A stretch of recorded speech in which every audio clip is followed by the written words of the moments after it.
दोस्तों, आज Indian economy में तीन बड़े सिग्नल्स एक साथ हमें देखने के लिए मिल रहे हैं। सेंसेक्स के हाल आपके सामने स्क्रीन पर मैंने लाइव दिखाए हैं। देखिए एक बार क्या चल रहा है। तो सेंसेक्स गिर ही रहा है। पिछले साल भर में कुछ बढ़िया सिग्नल तो दिखा नहीं रहा। एक दिन का ग्राफ, 5 दिन का हाल देखिए, महीने भर का देखो क्या हाल है। गिरा ही है महीने में भी, 6 महीने का भी है, साल भर, एक साल तक। एक साल को अगर आप देखोगे पूरा, तो एक साल से सेम कंडीशन चल रही है इसकी।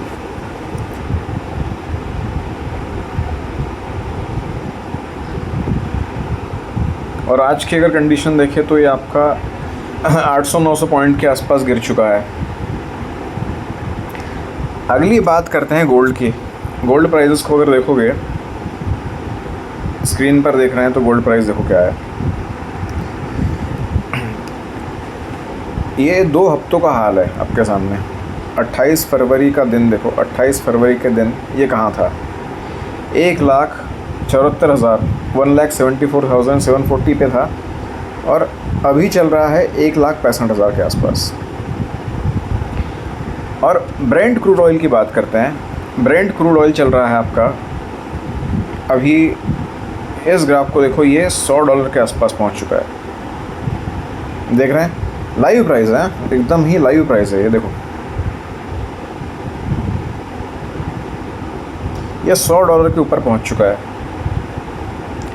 अगर आप इन्वेस्टर हो, ट्रेडर हो, खास करके जब आप इन्वेस्टर हो और पूरा बड़ा लैंडस्केप देखना चाहते हो क्या चल रहा है, तो ये तीनों सिग्नल्स जो है आपके, तीनों सिग्नल्स कौन से? तो सेंसेक्स, फिर गोल्ड प्राइजेस, गोल्ड की गिरावट, सेंसेक्स की भी गिरावट है, गोल्ड की भी गिरावट है, और क्रूड ऑयल भी $100 के ऊपर आपका जा चुका। तो आज की वीडियो में इन तीनों चीज़ों को समझते हैं कि इन तीनों सिग्नल्स का एक इन्वेस्टर के लिए क्या मीनिंग हो सकता है।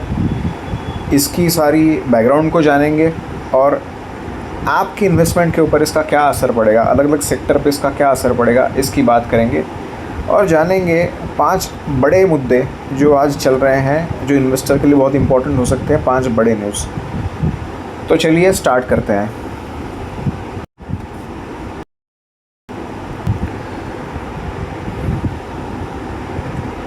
सबसे बड़ी स्टोरी है कि इंडियन स्टॉक मार्केट आज अंडर प्रेशर चल रहा है। आपके सामने मैंने BSE सेंसेक्स का अभी जो अभी का स्टेटस है वो मैंने ओपन करके रखा है, ग्राफ देखा है। आज की गिरावट आपकी एक दिन की अगर आप देखोगे तो ये है लगभग 900 पॉइंट्स की गिरावट है।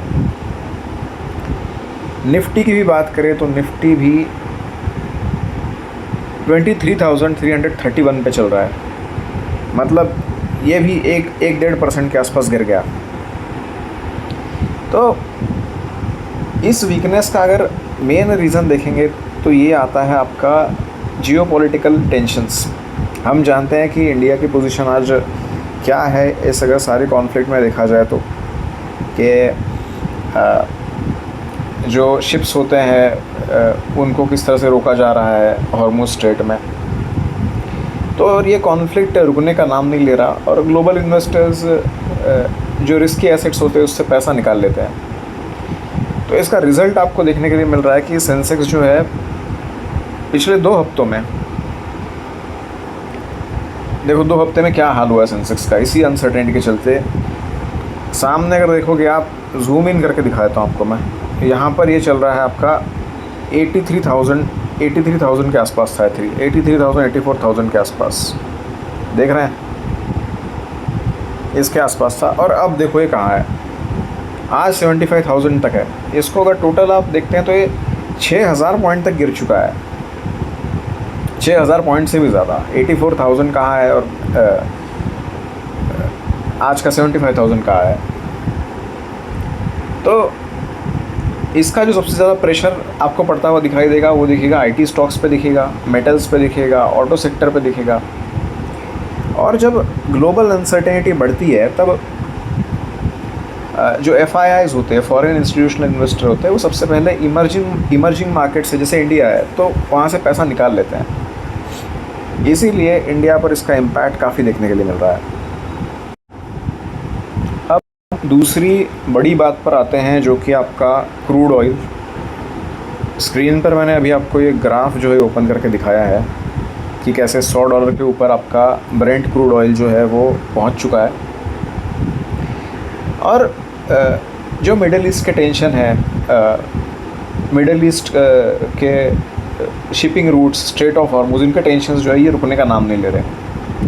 तो हमारे लिए, इंडिया के लिए ये प्रॉब्लम बहुत बड़ा है, क्योंकि बहुत बड़ा हमारा जो ऑयल का परसेंटेज है वो इंपोर्ट करते हैं हम लोग। तो ट्रांसपोर्ट की कॉस्ट बढ़ेगी, आपका मैन्युफैक्चरिंग का कॉस्ट बढ़ेगा, और एज ए रिज़ल्ट इन्फ्लेशन बढ़ने ही वाला है।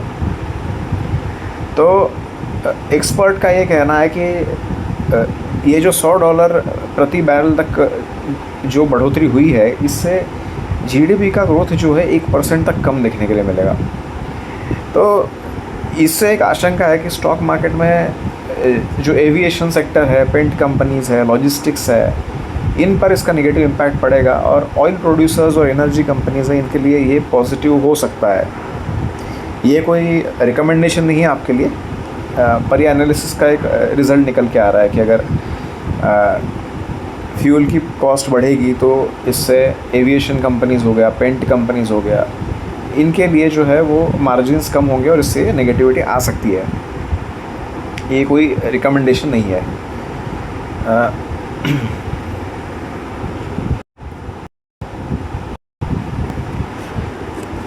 अब बात करते हैं गोल्ड प्राइजेस में जो करेक्शन आया है, गोल्ड प्राइजेस में जो गिरावट देखने के लिए मिली, उसकी बात करते हैं कि ये क्यों आया है और इसका आगे क्या होने वाला है। तो इस पिछले 3-4 महीनों में गोल्ड में जो वोलेटिलिटी देखने के लिए मिली है वो शायद ही कभी देखने के लिए मिली होगी। एक तो एकदम सडन राइज़ देखने के लिए मिला था पिछले साल के एंड तक और जनवरी के महीने में, और अब जो है पिछले कुछ समय तक जो था ऊपर ही था। ये देखो 28 फरवरी ये क्या दिखा रहा है, तब था आपका जो प्राइस था उसकी तुलना में ये कहाँ आ गया, 1,74,000 कहाँ है। और स्क्रीन पर देख लो, 28 फरवरी का रेट था 1,74,000, मतलब 1,74,740, और आज का रेट ये है। तो जो ये गिरावट आई है, और MCX पर भी जो गोल्ड फ्यूचर्स है वो वीक ही ओपन हुए। तो इसका कारण क्या है, क्यों गोल्ड जो है वो बढ़ नहीं रहा है, क्यों गिर रहा है? तो अनसर्टिनिटी के टाइम पर, जैसे वॉर चल रहा है, कुछ चल रहा है, तो ऐसे टाइम पे तो गोल्ड के प्राइसेस बढ़ने चाहिए नॉर्मली एज अ रूल, क्योंकि इन्वेस्टर्स फिर जो वोलेटाइल एसेट्स होते हैं उससे छोड़कर जो है गोल्ड में जाते हैं। गोल्ड को सेफ हेवन एसेट माना जाता है। पर इस बार थोड़ा ट्विस्ट देखने के लिए मिल रहा है। US डॉलर में स्ट्रेंथ आ गई है जैसे हमने देखा था, और इन्फ्लेशन का भी डर है, तो इस वजह से गोल्ड में ये वोलेटिलिटी देखने के लिए मिल रही है। तो इसी कारण से जो गोल्ड है वो कभी कभी ऊपर जाता है, तो कभी ऊपर जाता है, कभी नीचे जाता है। तो ये कोई एक सेफ हेवन एसेट जैसा रैली एसेट नहीं है ये अभी के लिए। तो इन्वेस्ट करके इसमें रखा जा सकता है, पर ये एक्सपेक्ट नहीं किया जा सकता कि ये हमेशा बढ़ता ही रहेगा।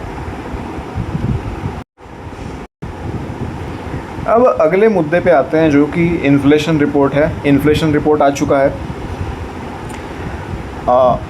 फरवरी में जो रिटेल इन्फ्लेशन है वो 3.2% हो गया। जनवरी में ये 2.7% था, तो जनवरी से फरवरी आते आते बढ़ गया है। इसका मेन रीज़न जो है कि आपका फूड प्राइसेस हो गया, बिवरेजेस है। लास्ट साल तक ये देखने के लिए मिला था कि जो इन्फ्लेशन था वो काफ़ी कंट्रोल में था। तो इन्फ्लेशन जब कंट्रोल में था तब मार्केट के एक्सपेक्टेशंस थे कि RBI जो है वो इंटरेस्ट रेट को कम करेगा। लेकिन ऑयल अभी महंगा हो रहा है, तो ऑयल महंगा होगा तो ट्रांसपोर्टेशन कॉस्ट बढ़ेगा, फिर फूड महंगा होगा। तो RBI के जो रेट कट्स है वो उन्होंने डिले कर दिए हैं, डिले करने का उनका चांस है। इसके पॉजिटिव्स बैंकिंग और फाइनेंशियल्स पर देखने के लिए मिल सकते हैं, और जो नेगेटिव साइड है वो आपको रियल एस्टेट में देखने के लिए मिलेगा, और जो बाकी कंज्यूमर डिमांड है उस पर देखने के लिए मिलेगा।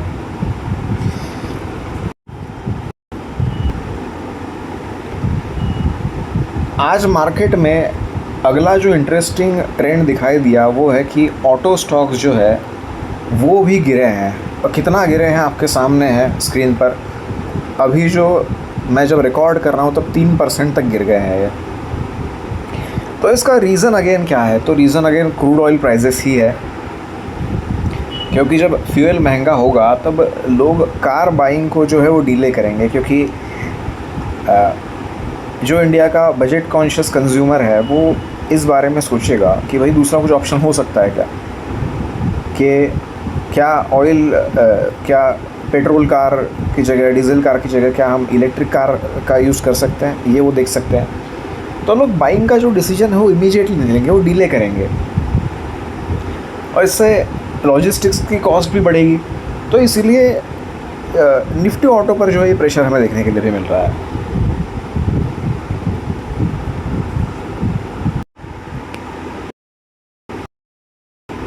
इन सारी चीज़ों को अगर एक साथ देखते हो मिलाकर, तो एक पैटर्न दिखाई देता है।